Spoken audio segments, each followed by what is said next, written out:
बड़ी खबर बेंगलुरु ईदगाह मामले पर इस वक्त सुप्रीम कोर्ट की नई बेंच सुनवाई कर रही है। आज इस मामले में पहले आपको याद होगा 2 जजेस की बेंच ने अलग अलग राय अपनी जाहिर की थी और उसके बाद इस मामले को चीफ जस्टिस के पास सीजेआई के पास भेजा गया था। चीफ जस्टिस ने 3 जजेस justice Indira Banerjee, justice AS Oka और जस्टिस सुंदरेश की नई बेंच गठित की जो इस वक्त वक्फ बोर्ड की अर्जी पर सुनवाई कर रही है। आपको मामला बता देते हैं। मामला है बेंगलुरु के ईदगाह मैदान में गणेश चतुर्थी की पूजा की इजाजत से जुड़ा हुआ। कर्नाटक सरकार के फैसले को वक्फ बोर्ड द्वारा चुनौती दी गई है और हम आपको ये बता रहे हैं कि इस वक्त ये बड़ी खबर 3 जजेस की बेंच उसने अब सुनवाई शुरू कर दी है। वो बेंच जिसका गठन सीजेआई द्वारा किया गया था। मेरे सहयोगी अरविंद इस वक्त हमारे साथ है। अरविंद, इस वक्त आपके पास क्या अपडेट है, बताइए हमारे दर्शकों को इस सुनवाई से जुड़ा हुआ।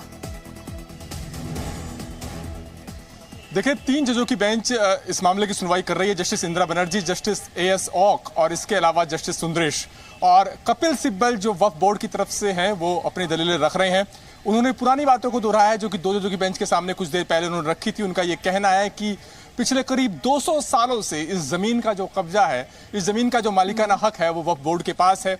सुप्रीम कोर्ट के एक पुराने फैसले में भी का भी उन्होंने हवाला दिया कि जिसके मुताबिक वक्फ बोर्ड को जमीन का मालिकाना हक मिला था। उनका ये कहना है कि इस जगह को स्वतंत्रता दिवस समारोह या गणतंत्र दिवस समारोह के लिए इस्तेमाल करने की इजाजत दी जा सकती है, लेकिन किसी दूसरी धार्मिक गतिविधि यानी पूजा की इजाजत यहाँ पर नहीं दी जा सकती। और चूंकि चुनाव नजदीक हैं, लिहाजा इस मामले को फिर से गरमाने की कोशिश हो रही है। तो कपिल सिब्बल बता रहे हैं कि कैसे 2 जजों की बेंच के सामने उन्होंने दलीलें रखी और दोनों जजों की चूंकि राय अलग थी, लिहाजा ये मामला 3 जजों की बेंच को रेफर करना पड़ा। और वो बता रहे हैं कि पिछले 200 सालों से वक्फ बोर्ड के पास जमीन का मालिकाना हक रहा है और अब अचानक से इसकी यथास्थिति बदलने की कोशिश हो रही है। चलिए अपने दर्शकों को इसे और सरल भाषा में समझाने की कोशिश करते हैं। आप हमारे दर्शकों को बताइए, जो 3 जजेस की बेंच है इस समय इसके सामने जो मूल सवाल है वो एग्जैक्टली क्या है, सरल भाषा में बताइए, जिस पर फैसले का इंतजार है। देखिए, इस मामले को लेकर के हाईकोर्ट की डिवीजन बेंच का एक आदेश है जिसमें डिवीजन बेंच ने ये आदेश दिया था कि जो सरकार है वो उनके पास आई उस अर्जियों पर विचार कर सकती है जहां पर पूजा अर्चना की अनुमति की मांग की गई है।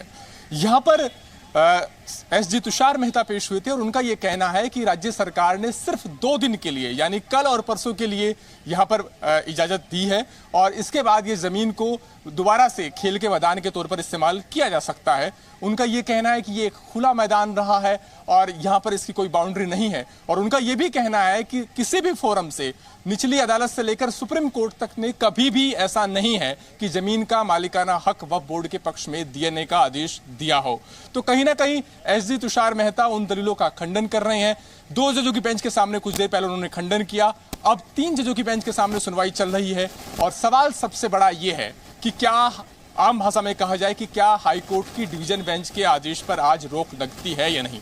अगर डिवीजन बेंच के आदेश पर रोक नहीं लगती तो इसका मतलब यह होगा कि कल और परसों वहां पर गणेश चतुर्थी की पूजा हो जाएगी। और अगर ये 3 जजों की बेंच उस पर रोक लगा देती है तो फिर यथास्थिति बरकरार रहेगी, तब पूजा अर्चना वहां पर नहीं हो पाएगी। अरविंद, आप रहिए इस बड़ी खबर पर। इस बड़ी खबर से जुड़े अपडेट्स जी न्यूज आगे भी पहुंचाता रहेगा। बहुत बहुत शुक्रिया अरविंद फिलहाल इस पूरी इंफॉर्मेशन के लिए। तो 3 जजेस की बेंच जो है वो इस पूरे मामले पर इस वक्त सुनवाई कर रही है।